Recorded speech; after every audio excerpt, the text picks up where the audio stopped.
So we finally got our property back from the last deadbeat tenant. It was a horrible nightmare. However, we were lucky to get her evicted. Now, moving forward with this new saga, it's all about if we've learned anything from our past experiences that will allow us to get the right tenant into the property. Because at the end of the day, as an investor, I need this property to give me money. Otherwise, what's the point?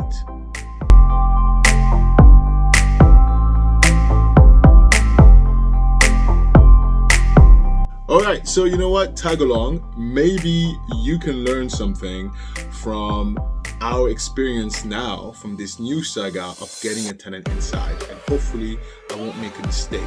All right, so let's start with the basics. Let's talk about the house itself, a few statistics.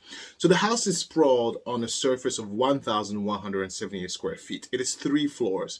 It has a main floor, obviously, with a living room, a dining room, and a kitchen. The cool thing about that trio is that it's set up in a very open circular system that creates a feel of connectivity between the space.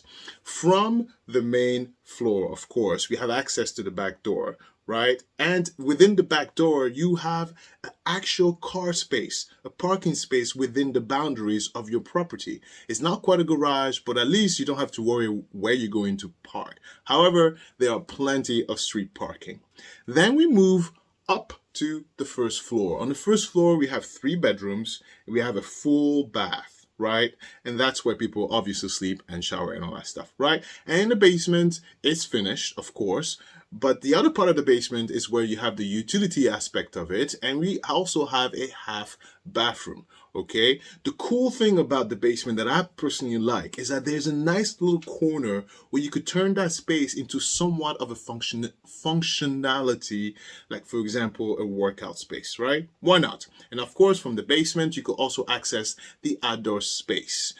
Another great thing about the backyard is that there is a designated space for you to actually create a dining experience al fresco. So the house looks great, but let's talk about the neighborhood because that also matters. So the house is specifically located in Maryland, Baltimore City. And at first glance, you might think to yourself like, oh, wow, okay, well, great. But it is specifically in the Bel-Air Edison neighborhood. And that matters because not all of Baltimore City is riddled with crime and murders. I mean, let's face the fact, Baltimore City is not quite safe. However, the Bel-Air Edison neighborhood, I call it the small pocket of heaven within the Baltimore City area. Why is that? Well, let's talk about it. In the year of 2021, for example, the Bel-Air Edison neighborhood have had zero crime involving a involving a gun, and 0 murders for the whole year of 2021. That means you are safer in a Bel-Air Edison neighborhood than you are in New York City. Just process that for a little second. How's the school district? Well, in my opinion, the school district is very difficult to classify, specifically in Maryland, because depending on what state you're analyzing this from, how do I take this? The reason why it's hard to say is because it's hard to say. I live in Jersey. The schools here are nothing but 9s and 10s. Do you understand? So coming from Jersey, if I look at school districts in Maryland, I'll be disappointed no matter where I look. Maybe the highest you can get is a 7, right? 7 here in Jersey is like people start scuffling at you like, you're a 7. So it depends on where you're from. All I can tell you when it comes to the school is that the property is right next to a charter school. And charter schools tend to be, again, small heavens for areas with low score when it comes to school districts, right? And it's right across the street. So if you're a family, this house is great for you. Okay, so now that we have the stats, let's talk business really quickly. So what I'm asking for the property is a rent of $1,850 per month, and that includes water utility. Now, to be able to afford this kind of rent, you need to have an income that is 3 times the rent. So if it's $1,850, you need an income of $5,550 per month. And that translates to a yearly income of $66,600. Now, how did I get to this specific number of $1,850? Because originally I wanted to charge $2,000 a month. But when I put my business hat on and I did my research, it just wasn't possible. I was priced myself way over market and nobody would have touched it. All right. So I had to bring it down to $1,850. How did I do that? I did what they call comps. Comps, in a nutshell, is you take the statistics of your property. So in our case, it is a 3-bedroom, 1.5 bath, 1,178 square feet. It has a backyard. It has a garage spot.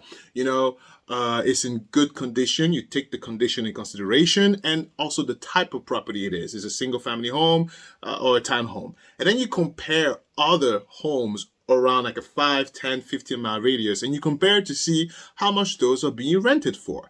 And that's how you do comps, right? And lucky for me, the comps said $1,700.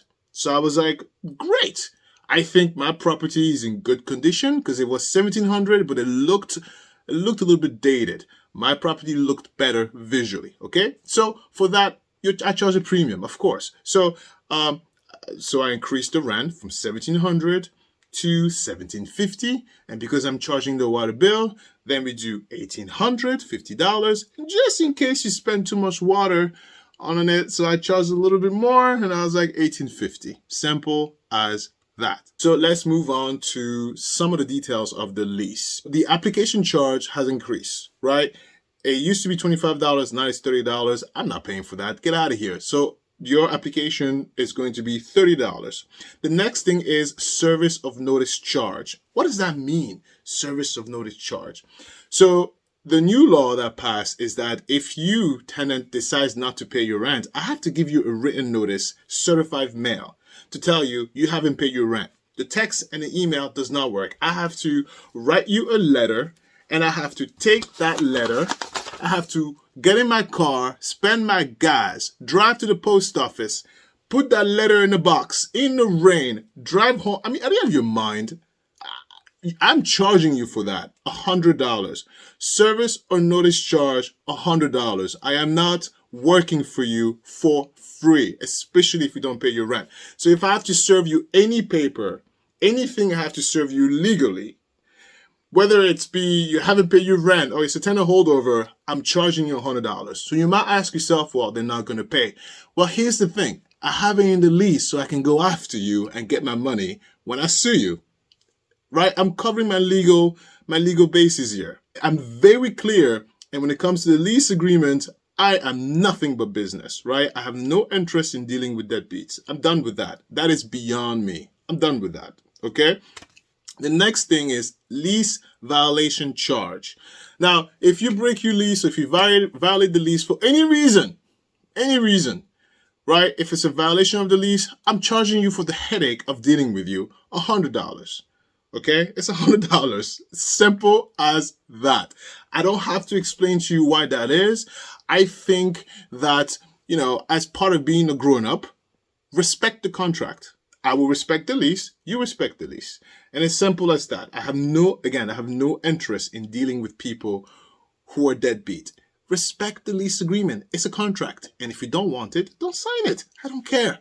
All right? Next is missed appointment charge of $100. So what does that mean?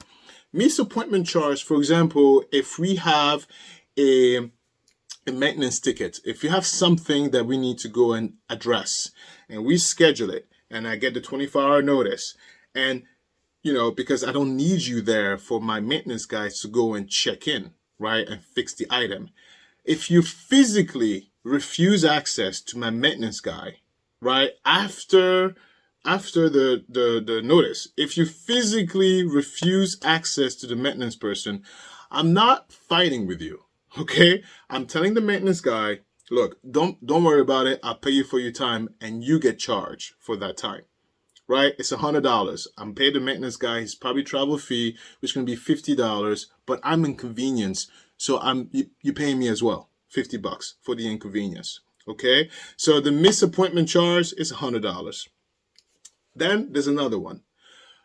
Hold over rent penalty. Okay? I'm going to explain this to you very well. I have to read it. So the holdover rent penalty is the amount of $3,700 a month, or 100% the base rent, right? Every month the tenant fails to vacate the property past their lease. So what that says is, if the lease is finished, and if you're still there, if you become a holdover tenant, which is what Christina, the deadbeat tenant, was, I'm legally telling you that I'm charging you double the rent, okay, for every month you stay there afterwards. Now remember, guys, I'm not expecting to collect this money. Do you understand? Like, I'm not expecting, I should rephrase that. I'm not expecting to collect this money at the moment, because I expect the tenant, if they behave like this, to fight me on this. This is just so when I go to court, I'm going to get every single penny, or you're going to pay me for the rest of your life. You're going to be, it's not going to be pretty. All right. And so these are provisions I've put in place to scare off people who are deadbeat. Because I can tell you right now, I've rented before. I'm a homeowner, but I've rented before, and I've never not paid my rent, and I never breached the lease. Like, these wouldn't scare me one bit. It wouldn't scare me one bit. It would not scare me one bit. So if it scares you as a potential tenant, that means you're already a problem, then this is doing its job. It's weaning you out. I'm not interested. I want people who are serious. I want people who really are going to be in there and respect the lease agreement. Simple as that. Okay, I think I've talked enough.